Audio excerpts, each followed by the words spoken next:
धड़कने तेज हैं नतीजों को लेकर के। महाराष्ट्र में विधानसभा चुनाव हुए।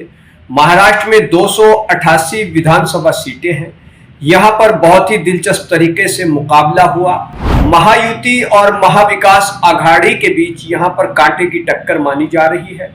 इसके अलावा कई और राजनीतिक पार्टियों के प्रत्याशियों ने भी यहां पर किस्मत आजमाई।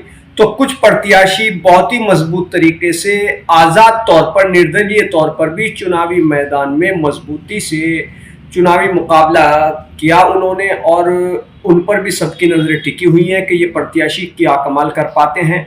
इसके अलावा उत्तर प्रदेश की 9 विधानसभा सीटों पर जो उपचुनाव हुआ है, देश भर की नजरें वहां पर भी टिकी हुई हैं।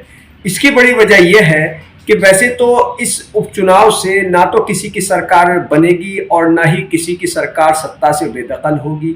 ये उपचुनाव है जो 9 सीटों को लेकर के है।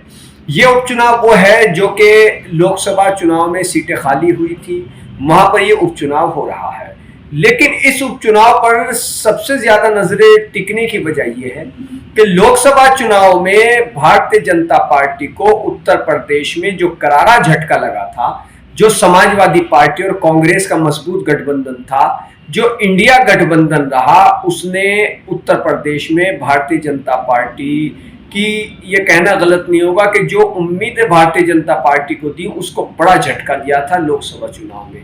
अब ऐसे में जो विधानसभा उपचुनाव हो रहा है, क्या समाजवादी पार्टी विशेष तौर पर, क्योंकि समाजवादी पार्टी ही वहां पर मुख्य मुकाबले में शामिल है, तो क्या समाजवादी पार्टी भारतीय जनता पार्टी को जो उपचुनाव हो रहे हैं उसमें भी झटका देने की तैयारी में है, और या फिर भारतीय जनता पार्टी कोई करिश्मा कर पाएगी? वैसे तो जो एग्जिट पोल आ रहे हैं उनके मुताबिक भारतीय जनता पार्टी को सबसे अधिक सीटें इन उत्तर प्रदेश के उपचुनाव में मिलती दिखाई दे रही हैं। अब बात करते हैं महाराष्ट्र की, क्योंकि महाराष्ट्र की 288 विधानसभा सीटों पर चुनाव हुए। महायुति और महाविकास आघाड़ी के बीच मुख्य मुकाबला। असदुद्दीन ओवैसी ने भी अपने प्रत्याशी उतारे।